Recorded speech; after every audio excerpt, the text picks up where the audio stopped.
So I just shot a bunch of clips for my work, and this is going to go out for National Manufacturing Day. It's a whole series of little clips that kind of describe what we do here at Canada France Wide Telescope. So it's a little 10-minute video. Enjoy, and more content coming. I'm going to work on my custom motorcycle next.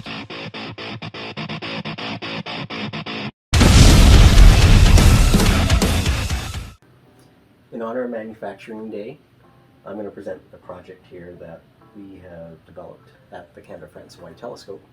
And it's just one of many projects that we do here, that we have the capability to do in-house. This is the Astrometric camera. It attaches to our telescope and moves with it.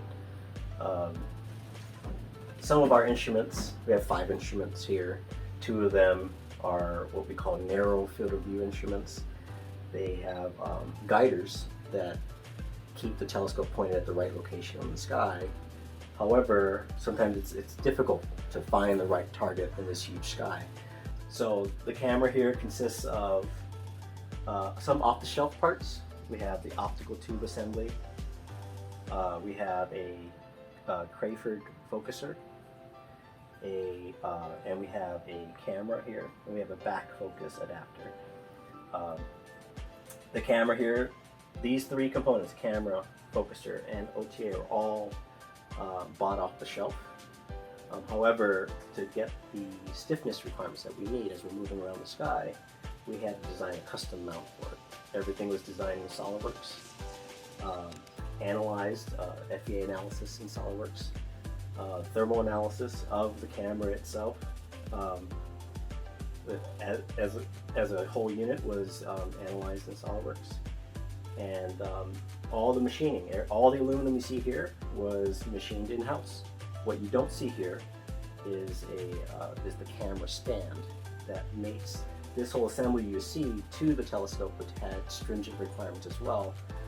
Together, this and the camera, or this and the stand, deflects under, moving side to side, deflects by 20 arc seconds.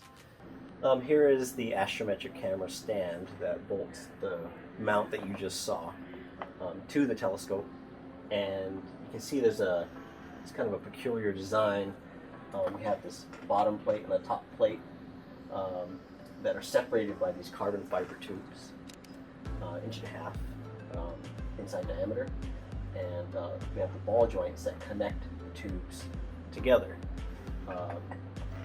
The design was carefully done so that under different thermal loads throughout the year, the stresses are minimized.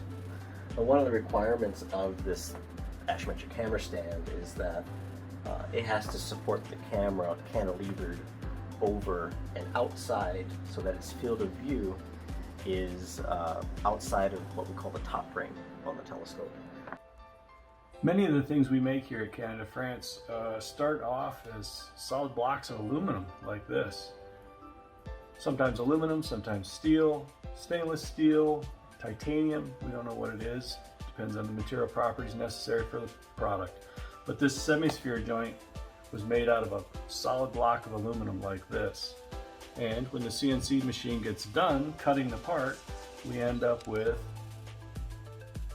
a beautifully finished, tight tolerance part that will serve its need perfectly.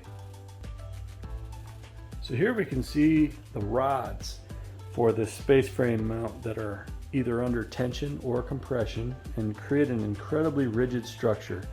They're built out of carbon fiber tubing, very light, very stiff, thermally stable, and then they also have these ends that will be bonded into the carbon fiber tubing with a very, very specific kind of epoxy used in aerospace industry.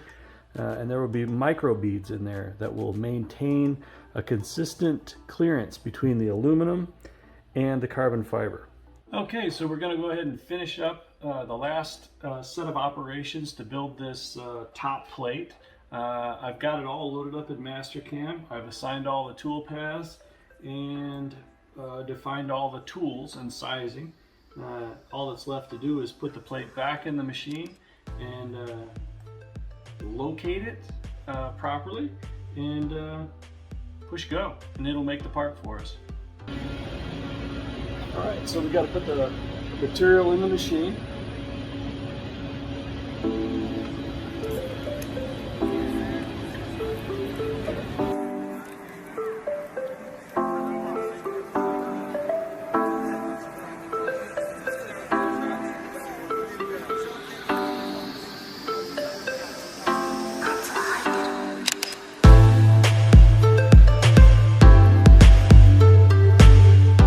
Okay, so I've got the part in the machine.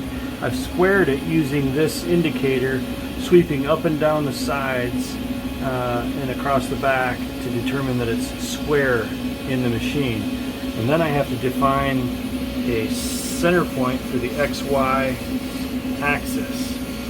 So what I've done is I've used a previously drilled and tapped hole. I've got a tap in there that fits very, very good.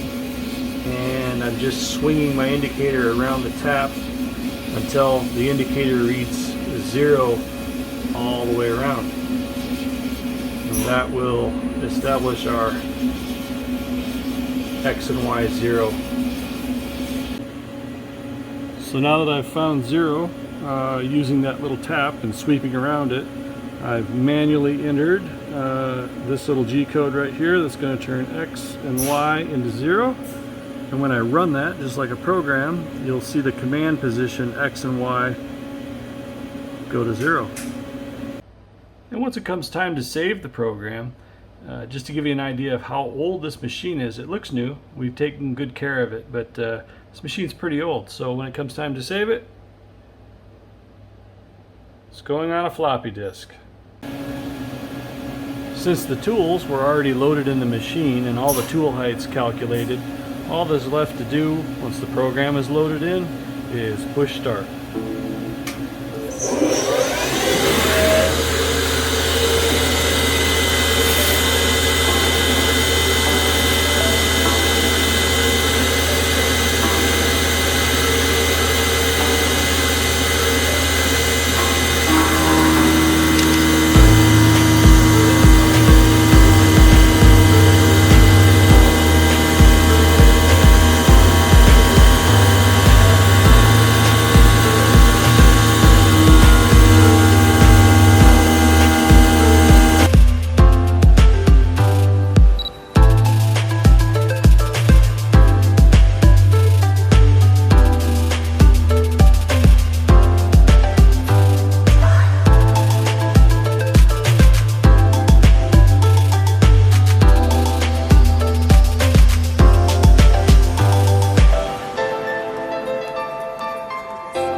Okay, we've got all the pockets cut. Now we're going to go ahead and drill the holes in the isogrid, the last 3 remaining, and the holes in the pockets.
Do some tapping.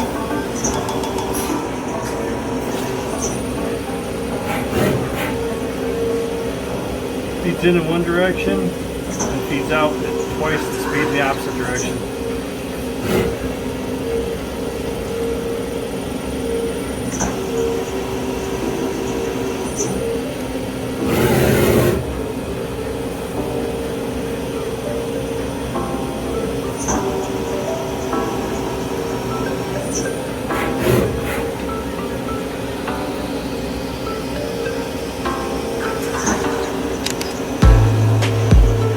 That's how it's done. Okay, and there's the finished part out of the machine, washed up. You can see the little ball socket in place, and basically the rods will go in the holes and up to the upper plate. And all the rods will be either in tension or compression. It's an extremely rigid way to build a mount. Space frame is what it's called. And that was just a quick look at what Canada, France, Hawaii telescope does that aligns with National Manufacturing Day.